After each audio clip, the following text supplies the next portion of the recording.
So hello and welcome back to SJ Cartier Limited Convos. And today I'm going to give you a little update on what's been going on with my business a little bit over the last couple of weeks, I'd say. And it's kind of frustrating as a small business, and I'd like to know, people put comments if you have the same issue and if you found workarounds these issues that I've come across, and I'll give you what my solutions are at the moment and how I've handled some of the solutions. So first of all, I'll start off with the Google ads. So I think it was about 4 weeks ago, Google ads charged me £200 for a 2 weeks ads.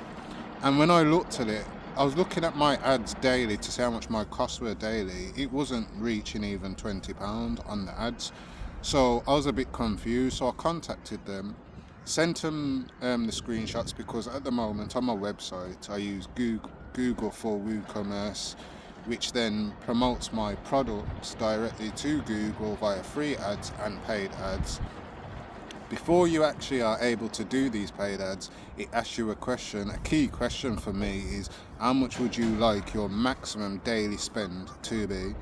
Usually I've been putting my daily spends at like £5 to £7, because the minimum was £4, and I tried to just go a little bit over what everybody was doing. This time I tried to change my method and go a bit more expensive, let's say, and put a maximum reach of £14 on a daily occurrence. When I calculated the daily occurrence of £14 maximum a day and added that to the total of the days that the ad was running, I realised that it was actually the exact amount, which confused me. So it actually charged me the maximum they could charge me for those 14 days of my ads running. So I was a bit confused, because I do look at my customers. I look at where my customers come from daily, whether it's via my social networks, via my Google, or via just random search engines. So I'm very aware of my views on a daily occurrence, as well as my weekly sales and what comes in, where these customers come from weekly. So I was very surprised to see this. So I obviously looked at my statistics to see my analytics that I've got on with various connections. So I've got the analytics via the Google for WooCommerce. I've got my analytics via my Jetpack commercial license that allows me to track a load more customers, because at first Jetpack was just monitoring my stats for free, but now I have to pay monthly, because the amount of viewers my website gets, it's now becoming a commercial website, so I have to obviously pay this monthly fee or yearly fee. I'm currently on the monthly fee because funds to spend at that time wasn't available to spend for the year or the multiple years that I may need this for. So yeah, I've got the Jetpack stats, I've got my actual WooCommerce stats, and I also have my Google Analytics stats. So when I've looked at all my stats and looking at where my viewers are coming from and my daily stats, I found that some days my Google views and link clicks was coming to like 50 viewers, 60 viewers a day, 80 viewers a day. Then on some days it's reaching 200, 300 viewers a day. So for me, with common sense, that made me understand that this isn't consistent, because if I'm asking for a maximum of £14 a day views, and those views, let's say that is 200 views, I should not get no more than 200 views a day. And on the days that I don't get under 200 views, I obviously haven't reached my maximum for that date. So obviously I went forward and now decided, now I have my evidence, I've checked through my analytics, I've checked through the Google Ads connection, and I've checked through Google Ads via Google themselves. I've checked my Google Analytics, I've checked my Jetpack statistics, and I've realised this doesn't make sense. So I've contacted them with the evidence. Unfortunately now for Google Ads, which is something I would like them to understand when people like me are doing this business, is as someone that is running a business and you are a big corporation, and you have a variety of different connections to your your connections. So you have Google Analytics, you have Google Business, you have Google Shops, you have Google Maps, you have Google variety of things. I would presume that there's support available for each individual category available. Unfortunately, the support for Google Ads is unavailable. I'll keep emailing them, and when I've sent them my evidence, they have told me the views that I have calculated, even though I may not have reached that target on some days, they take it upon themselves to give you more views on the days that they believe you need more views. So what they're saying is, on some days I may have been charged way over the £14 maximum limit that I wanted to be charged. And as I explained to them in the emails, if I would saw that these numbers were building up in any of these variety of forms, so looking on my Google for WooCommerce, the charge of that, and looking on my Google Ads and seeing the charge for that, if I had seen at any point that these totals had even reached over £100 in under 7 days, in 5 to 8 days, I would have cancelled my ads, because it didn't make sense with the conversion that I was receiving from my Google Ads. I was finding I was getting more conversion via Google search or via my social network connections. So it was a bit confusing for me. And then when I'm getting emails back, I was getting emails telling me your ads aren't running, you should rerun your ads. Hello, rerun my ads. So you are charging me more than it should have charged me for views and clicks, and now you want me to continue running those same ads so you can then continue to overcharge me. That's not how it works in life. That's not how it works in business. So obviously I've been going back and forth, and it's been going on for 2 weeks, and then yesterday now I received an email stating that due to the non-payment of this charge, they are looking into suspending my Google Ads account. So I'm a bit confused now. First of all, we're having conversation. Let me rewind it a bit. We've tried to have telephone contact. This telephone contact, when they phoned me, I gave them my number, and in fact, it's my fault, because when I asked for them to contact me on the first support query, I only asked them to contact me via email. I didn't ask them to contact me by phone call, because I feel like emails we can always keep track of every email, whereas for a customer, when we phone someone, unless we record them ourselves, we have no prior evidence of this call, and if you want to get that recording, you have to go and pay your legal team and go through a load of hoops just to get that recording. So therefore, for me, when I have interactions or issues with other businesses or anything that causes an issue and it has to be over phone call, I actually record the call on my other phone as well, because I'd like to also have evidence of what you've said and what I've said, so we can always relay back on it if nothing comes upon it. So obviously emails for me was the best form, because I can always keep track. I can also send them screenshots of everything that I see and stay on top of everything. They then were just seeming like they just kept trying to pressure me to start my ads, which led me to feel like this is a scam. Like, someone within this Google Ads is obviously trying to scam me and believe they can use Google to do this. So obviously I told them, can you please contact me, because this is getting very confusing. I'm emailing you immediately back, and it's taking you 24 hours plus to email me back. And when you're emailing me back, you're not actually responding to the questions I'm asking.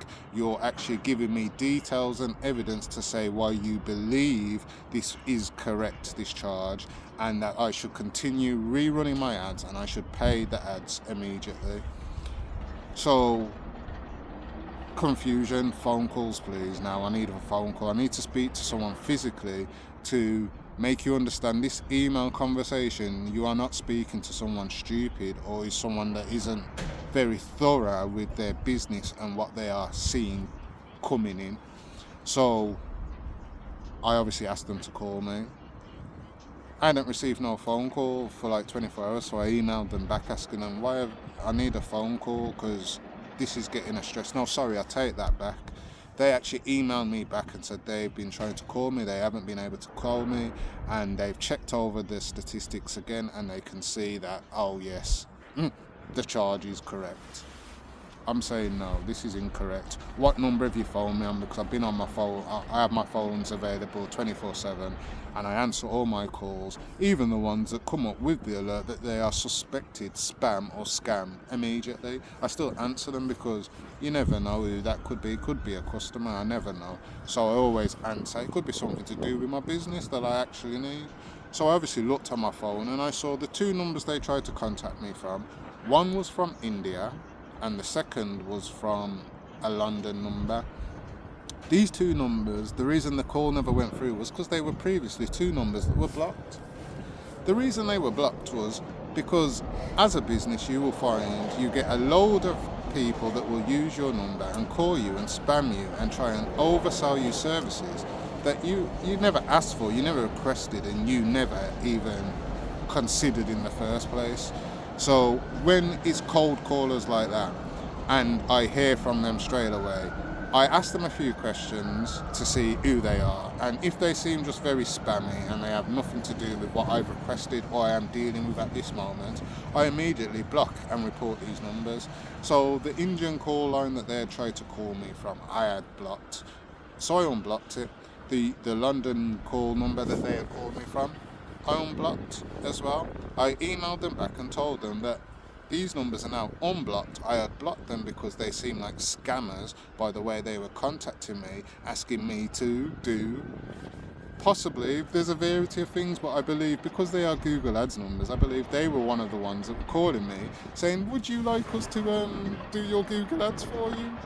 You can pay us this additional money and we can run Google Ads for you. I'm already running Google Ads. So why would you want to then make me pay you to run my Google Ads?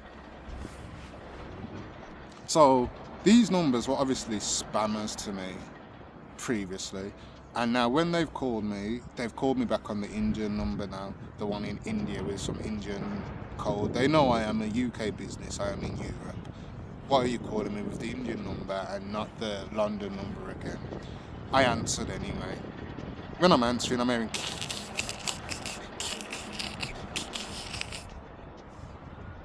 hello, I can't hear you. I'm keeping the line open though, even though I know it's security risk to keep the line open, but I'm making them aware I'm on the line. Hello, I can't hear you, the line's all crackling. It sounds like, and I'm being very straightforward on the call, it sounds like to me like when I have told before, if you hear any crackling on the line, that means there's interference on the line and that line is not secure.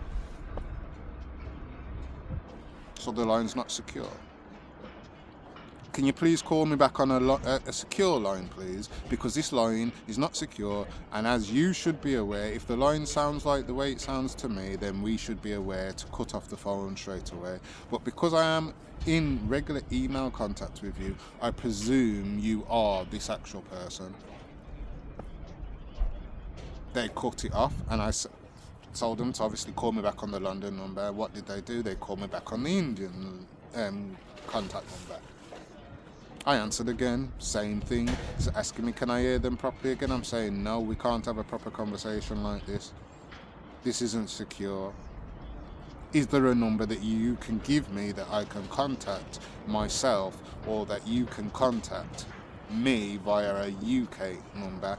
And I read out the same O2 number that they had called me from, which is a London postcode, London dialing code.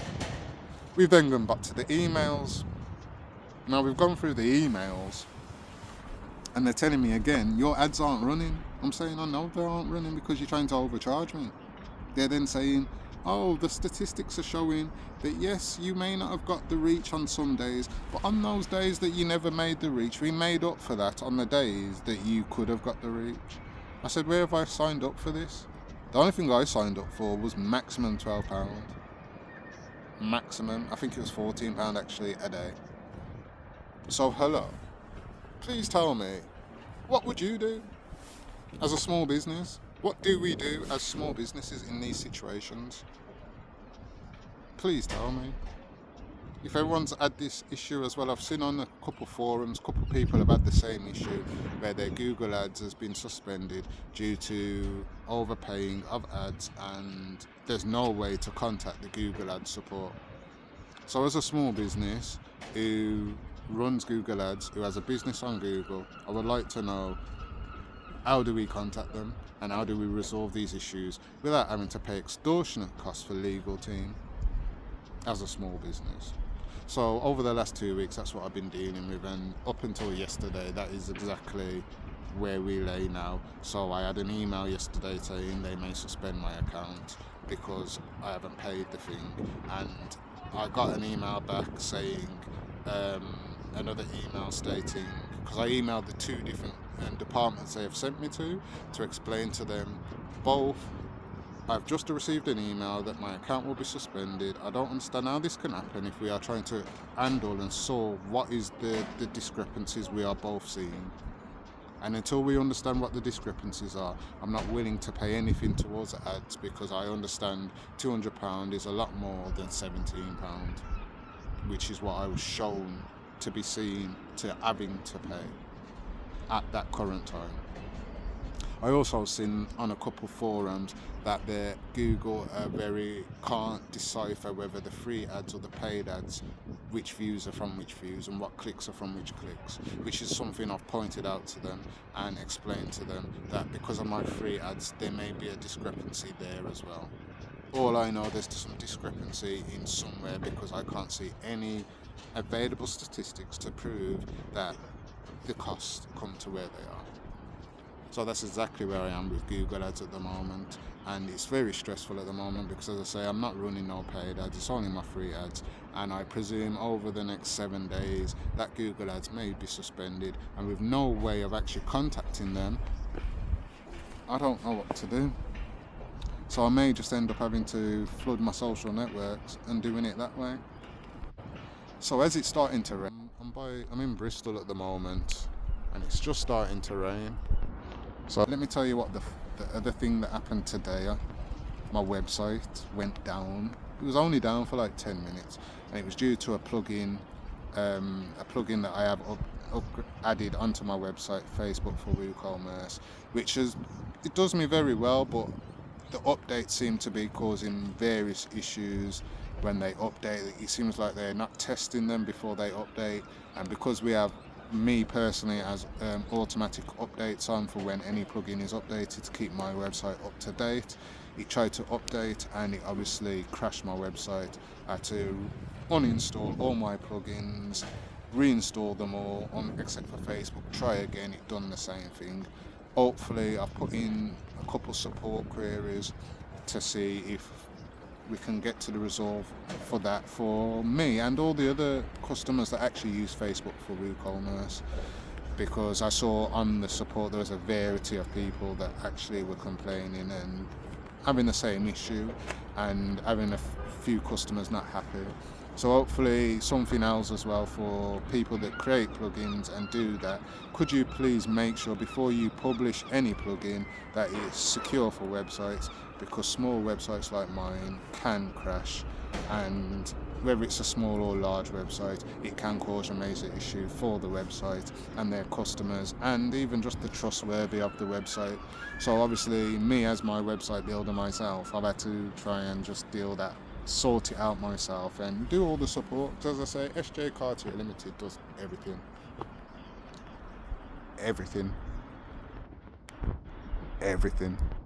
Yeah.